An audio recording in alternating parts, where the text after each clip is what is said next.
បាទសួស្តីបងប្អូនទាំងគ្នាចឹងយើងមកអនុវត្តរៀនបង្កើតកាតសិស្សទាំងអស់គ្នាចឹងជាដំបូងនេះគឺខ្ញុំបាន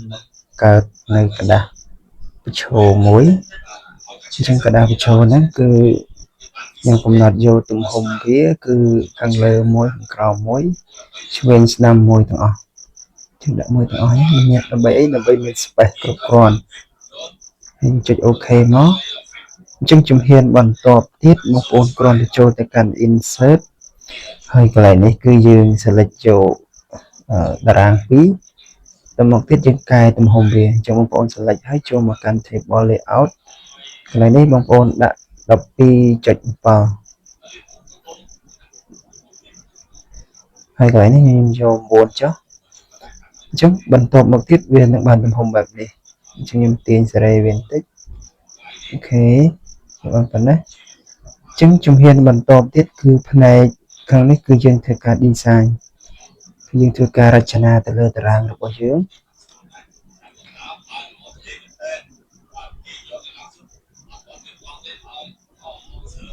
ហើយនេះខ្ញុំយកទំហំ12 11មិនថាវាមកល្មមហ្នឹងហើយអញ្ចឹងបងប្អូនសរសេរអញ្ចឹងដែរណាហើយខ្ញុំគ្រាន់តែបង្កើតជាឧទាហរណ៍នេះបើសិនបងប្អូនចង់ design ទៅការបន្ថែមបន្ថយអីទៀត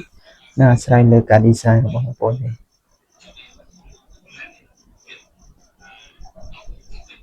ដាក់តាក់តែងសេលេខ3ហើយវាយយកពុំតាក់តែងហើយមកកាត់តាក់តែងមួយអូខេប៉ុណ្ណឹងហើយជំហានបន្ទាប់ទៀតគឺយើងពិសេសហោហែមកខាងក្រោមជិតដាក់អីគេបានសម្គាល់ខ្លួននេះយើងទៅ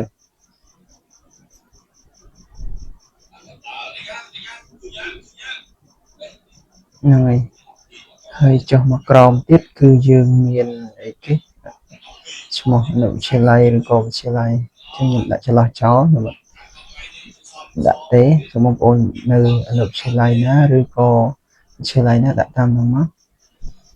អូខេអញ្ចឹងប៉ុណ្ណេះបន្ទាប់ទៀតគឺអ្វីដែលយើងត្រូវធ្វើបន្តហ្នឹងគឺដាក់ឆ្នាំសិក្សាហើយខ្ញុំដាក់ highlight ចោលសិន2024 2025ឬក៏បងប្អូនអាចដាក់25 26អញ្ចឹងណាតាមជាក់ស្ដែងទៅមកទៀតខ្ញុំដាក់ឈ្មោះដាក់កូដធានានឹងនាមសមរម្យជាងហើយជាទូទៅយើងប្រើហើយកន្លែងនេះគឺយើងត្រូវការ tape វាមួយដើម្បីឲ្យស្មើអូខេដាក់ tape ទៅនេះមួយដាក់ tape ទៅនេះមួយដើម្បីដាក់ page អញ្ចឹងដើម្បីអាច tape ទៅបាននៅក្នុងតារាងបងប្អូនត្រូវចុច control និង tape ឲ្យវាទៅតែបើយើងចុច tape ទៅទេគឺដល់ទៅតារាងកន្លោះ cell មួយទៀតហើយខ្ញុំដាក់ page នៅទៅនេះហើយខ្ញុំទាញខ្សែតារាងនឹងខ្សែ tape នេះមកនេះបន្តិចកុំឲ្យវាទៅគៀកខាងនោះពេកអូខេហើយបន្តមកទៀតយើងទៅសេហោហាយមកសេដាក់ទៅលើព័ត៌មានថ្ងៃខែឆ្នាំកំណើតអីហោហាយចឹងមក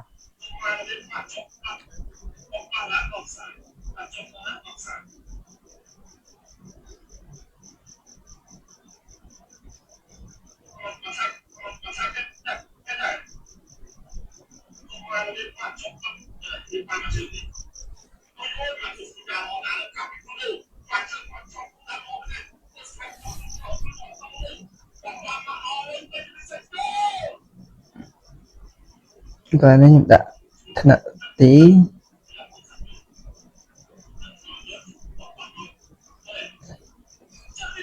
tab មួយអូខេពេល tab ហ្នឹងបងប្អូនត្រូវចុច control ជាមួយ tab ប៊ូតុង tab វាមកហើយបន្តមកទៀតកន្លែងនេះគឺខ្ញុំដាក់អត្តលេខអូខេហើយបន្តមកទៀតគឺតពីអត្តលេខហើយគឺយើងអាចធ្វើការគូស shape ដើម្បីដាក់កន្លែងរូបថត 3x4 ហ្នឹងមកតែខ្ញុំអត់សេលេខចុះហ្នឹងទេខ្ញុំគូសប៉ុណ្ណេះអូខេបន្ទាប់ពីបានប៉ុណ្ណឹងហើយខ្ញុំត្រូវដោះពណ៌ផ្ទៃវាចេញយកនៅហើយបន្តមកទៀតខ្ញុំចុចចូលកន្លែងកម្រិតវាឲ្យទាបបន្តិច តវាកន្លែង outline មិនហ្នឹងហើយជំហានបន្ទាប់ទៀតគឺយើងត្រូវដាក់នៅ text ឬក៏ word art មួយទៀត text box ឬក៏ word art មួយទៀតដើម្បីសរសេរខ្ញុំយក text box ចុះខ្ញុំយក text box មកសរសេរយកមកគូហើយកន្លែងហ្នឹងគឺយើងអាចធ្វើការដាក់ថ្ងៃខែខ្មែរអញ្ចឹងខ្ញុំឧទាហរណ៍នេះខ្ញុំសរសេរហើយអញ្ចឹងចុះហើយខាងក្រោមនោះគឺពេលយើងដាក់ខ្មែរហើយយើងដាក់ថ្ងៃខែឆ្នាំសកលវិញត្បូងឃុំអញ្ចឹងទៅថ្ងៃទីប្រហែលអញ្ចឹងទៅទី4ខែប្រហែលយ៉ាងមកអញ្ចឹងកន្លែងនេះគឺខ្ញុំដាក់ខែឧសភាឆ្នាំ2026អូខេខ្ញុំកែដាក់2025 2026វិញចឹងយើងសេរីដាក់កដាលហើយព្រមពុំអក្សរវាបន្តិចហើយយកអាចថាយើងចុច select លើខ្សែវាទាញសេរីមកនេះហើយខ្ញុំដោះនៅ save outline save fill និង save outline វាចេញបើមិនចឹងទេវាជាប់ពណ៌ផ្ទៃចឹងដោះវាចេញមកនឹងឲ្យ outline មួយទៀតអត់ឃើញតែអត្ថបទអស់នេះប៉ុន្តែវាជាអត្ថបទនៅក្នុង save ចឹងចូលមកកាន់ home ខ្ញុំ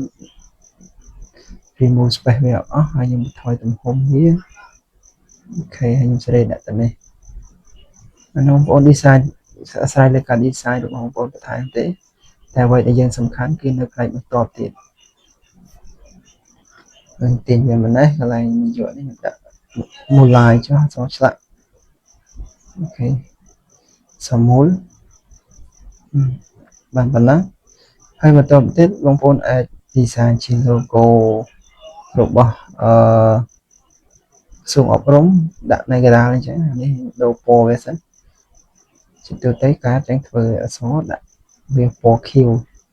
ខ្ញុំយកពណ៌ខៀវចុះមើលទៅវាមានសម្រស់បន្តិចហ្នឹងហើយកន្លែងនេះវាដូចនៅអត់ទាន់ស្អាតសេរីខិតបន្តិចដើម្បីឲ្យបោះ space page នឹងវាកាន់ខ្លាំងចូលមកកាន់កន្លែងនេះហើយខ្ញុំដូរទំហំវាបន្តិចបន្ថែមបន្ថយតាមហ្នឹងឲ្យមើលទៅសមរម្យហ្នឹងហើយហើយកន្លែងនេះទៀតខ្ញុំតែកំដាក់ពណ៌ដែរនេះ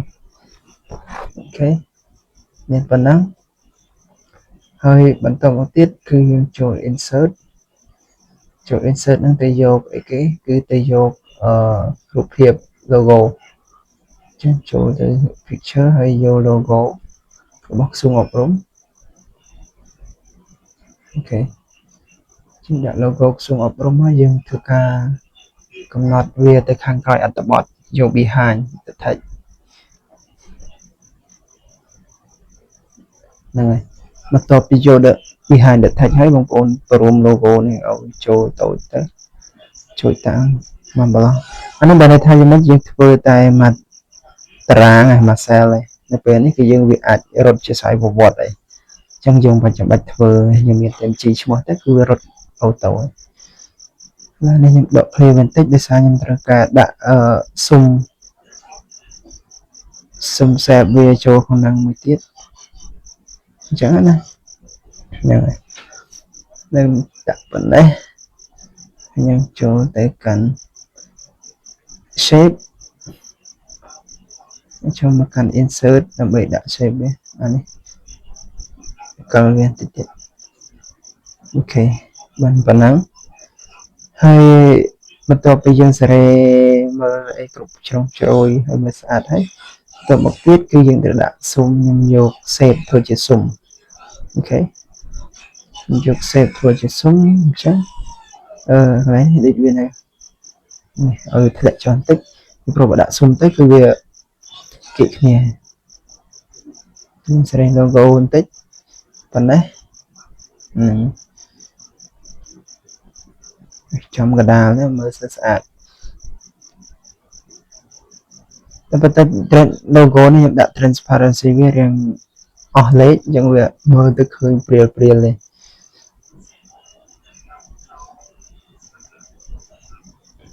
ញ្ចឹងជំហានបន្ទាប់ទៀតគឺយើងចូលមកកាន់ insert ហើយខ្ញុំជ្រើសរើសយក shape ហើយយកជ្រុងនេះមួយមកគូវាលើហ្នឹងណាហ្នឹងហើយបន្ទាប់ពីគូអញ្ចឹងហើយយើងដោះ save fill ទៅ save outline បាន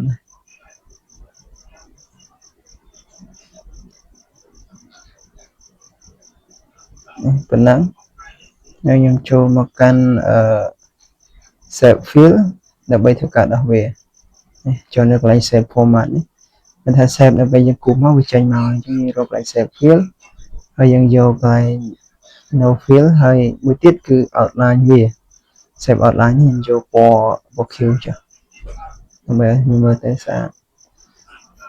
នេះគឺបានបែបនេះអូខេអញ្ចឹងបន្ទាប់ពីបានប៉ុណ្ណឹងហើយបងប្អូនត្រូវធ្វើការ copy វាទៅ cell មួយទៀតអញ្ចឹង copy នេះគឺយើងបងប្អូនប្រើ mail link ហើយចូលមកកាន់ start merge mail merge បងប្អូនយក label នេះមកអញ្ចឹងបងប្អូនចុចកន្លែងហ្នឹងហើយបន្ទាប់មកទៀតវានឹងចេញទម្រង់បែបនេះបងប្អូនគាត់ចុច OK មកអូខេទៀតហើយចាំចុចវា control set ឬក៏ undo ទៅវិញបន្ទាប់មកទៀតចាំយើងធ្វើការ update tab label នៅកន្លែងនេះអញ្ចឹងគឺវាឃើញវា load មកផ្ទាំងទៀតទេជាងយើងអត់ចាំបាច់ copy វាយកមកដាក់ហើយសេរីស្រង់ច្រើនដងអញ្ចឹងសេរីតែមួយគឺវាធ្វើការឲ្យយើងជាស្វ័យប្រវត្តិវា record តហើយខាងក្រោមទៀតយើងចង់បាន2ទៀតចុច Ctrl ចុចបូកកន្លែងនេះមកវាមកតារាងហើយយើងចុច update label មកវាមកទៀតទេអូខេបានប៉ុណ្ណឹងអញ្ចឹងបន្ទាប់ពីបានគំរូទម្រង់ហើយបងប្អូនត្រូវមានបញ្ជីឈ្មោះក្នុង Excel យើងណាហ្នឹងហើយអញ្ចឹងនៅក្នុង Excel បងប្អូនត្រូវមានទិន្នន័យឲ្យដូចនៅក្នុងកាតរបស់យើងដូចជាអត្តលេខកូដនាមភេទថ្នាក់ថ្ងៃខែឆ្នាំកំណើតនិងទីកន្លែងកំណើតវាជាហោហែទៅក៏ប៉ុន្តែបើសិនបើយើងចង់ឲ្យថ្ងៃខែឆ្នាំកំណើតនៅក្នុងExcel វាធ្វើការទាញលេខខ្មែរទៅឲ្យយើងថ្ងៃខែខ្មែរទៅឲ្យយើងដែរតែហ្នឹងក៏យើងត្រូវការប្រើវិធីសាស្ត្រមួយទៀតបើសិនយើងដាក់ចងធម្មតាវាអត់នេះវាចេញតែលេខនេះឥឡូវយើងឆ្លិចវាហើយយើងចូលមកកាន់home ហើយយើងឃើញកន្លែងនេះសញ្ញាព្រូនតូចនៅកន្លែង number នេះបងប្អូនមិនបាច់ចង custom ទេគឺបងប្អូនចូលមកកន្លែង text វិញអញ្ចឹងណាយើងចង text នេះទៅចុច OK មកហើយយើងគ្រាន់តែសរសេរធម្មតាតាមថ្ងៃខែឆ្នាំកំណើតរបស់សិស្សអញ្ចឹងទៅអានេះខ្ញុំដាក់ឧទាហរណ៍ទេអញ្ចឹងបងប្អូនមានទិន្នន័យហ្នឹងបងប្អូនអាចដាក់ទៅហ្នឹងអញ្ចឹងការសរសេរបងប្អូនទៅដូរទៅយកភាសាខ្មែរមិនអត់យកភាសាបរទេសទេពីព្រោះយើងចង់ឲ្យវាចេញថ្ងៃខែឆ្នាំកំណើតជាភាសាខ្មែរអញ្ចឹងសរសេរហោហែអញ្ចឹងមកហ្នឹងហើយបន្ទាប់ពីហ្នឹងយើង save វាទៅ save ហើយយើងដាក់ទីតាំងណាដែលយើងស្រួលរកឡើងដាក់ទៅ desktop ងាយស្រួលរកហើយខ្ញុំនេះបងប្អូនមើល desktop ខ្ញុំចុច OK ចុច OK តែសារហ្នឹង file ហ្នឹងទប់ save ឲ្យមកចេញចឹងឥឡូវយើងចុចចូលមកក្នុងកន្លែងกระดาษការងារ Word យើងវិញអញ្ចឹងបងប្អូនមើលកន្លែងហ្នឹងគឺបងប្អូនចូលមកកន្លែង mail link ម្ដងទៀតហើយបងប្អូនមើលបន្ទាប់ចិត្ត start នោះគឺយើងឃើញ use existing list អញ្ចឹងចុចនេះមកហើយបន្តមកទៀតទៅរក file ដែលយើងបានដាក់នៅក្នុង desktop នេះចុចលើ desktop ហើយយើងរកមកធំពេកខ្ញុំបរំតិចអូខេអញ្ចឹងនេះបងប្អូនមើលឃើញកន្លែងនេះអញ្ចឹងចុចបញ្ជីឈ្មោះហ្នឹងមកហើយវានឹងបង្ហាញបែបនេះបងប្អូនគាត់ចុច OK អូខេអញ្ចឹងបន្ទាប់ពីប៉ុណ្ណឹងហើយបងប្អូននឹងឃើញវាដាក់នៅកន្លែងនេះដាក់ insert merge field នេះអញ្ចឹងវាមានព័ត៌មានទាំងអស់ ចឹងកន្លែងកត់ធានាបងប្អូនត្រូវជ្រើសរើសកត់ធានាភេទតែជ្រើសរើសភេទចឹងទៅហើយខ្ញុំដាក់កត់ធានាមួយភេទចុចចូលទៅកន្លែង insert មើល field ហ្នឹងចូលភេទអានេះមកវិញពេកយើងអាចទាញវាបន្តិចមកមកឲ្យវាលិចគ្នាចឹងនេះថែបវាទៅវិញអូខេហើយទាញវាខាត់បន្តិចបានប៉ុណ្ណឹងហើយកន្លែងថ្ងៃខែឆ្នាំកំណត់យើងចុចហើយយើងយកថ្ងៃខែឆ្នាំកំណត់ដូចគ្នាទីកន្លែងកំណត់យើងចុចយកទីកន្លែងកំណត់ដូចគ្នាដែរមកអូខេថ្នាក់ទីយើងយកថ្នាក់ទីដែរអានេះបើសិនបើពណ៌បងប្អូនចង់បាន font អីឬក៏ពណ៌អីបងប្អូនគ្រាន់ select ឲ្យដូរពណ៌ឲ្យដូរ font ដែរមកអញ្ចឹងណាតែនេះខ្ញុំចង់បានពុំអក្សរមូលហើយអត្តលេខខ្ញុំដាក់អត្តលេខដែរអូខេអញ្ចឹងយើងបាននេះហើយបន្តមកទៀតខាងស្ដាំបាច់ធ្វើទៀតបងប្អូនគ្រាន់ចុច update label មកគឺវារត់ទិន្នន័យនឹងទៅជាស្វ័យប្រវត្តិទេឃើញទេហ្នឹងវាចូលប៉ុណ្ណឹងអញ្ចឹងដល់ពេលដែលយើងចុចចូលមកកាន់កន្លែងនេះ finish and mode ហ្នឹងយើងចុចវាមកយើងចុច edit individual document នេះហ្នឹងយើងចុចហ្នឹងមកហើយចុចយក all ចុច OK អញ្ចឹងរាល់ព័ត៌មានសិស្សដែលយើងចងដាក់នៅក្នុង Excel ហ្នឹងគឺឈ្មោះតឹងតិននៃឈ្មោះសិស្សអីវារត់ចូលមកក្នុងនឹងជាស្វ័យប្រវត្តិនេះបងប្អូនឃើញហ៎អញ្ចឹងឈ្មោះមានឈ្មោះអីភេទស្រីភេទថ្ងៃទីទីកន្លែងកំណើតថ្ងៃខែឆ្នាំកំណើតវាចូលមកទាំងអស់អូខេវាលៀងតាមឈ្មោះគ្រប់ទាំងអស់ហើយរូបថតអានេះហើយសិនយើងចង់បិទក្រៅក៏បានយើងចង់ប្រើវិធីសាស្ត្រ link ក៏បានអូខេអ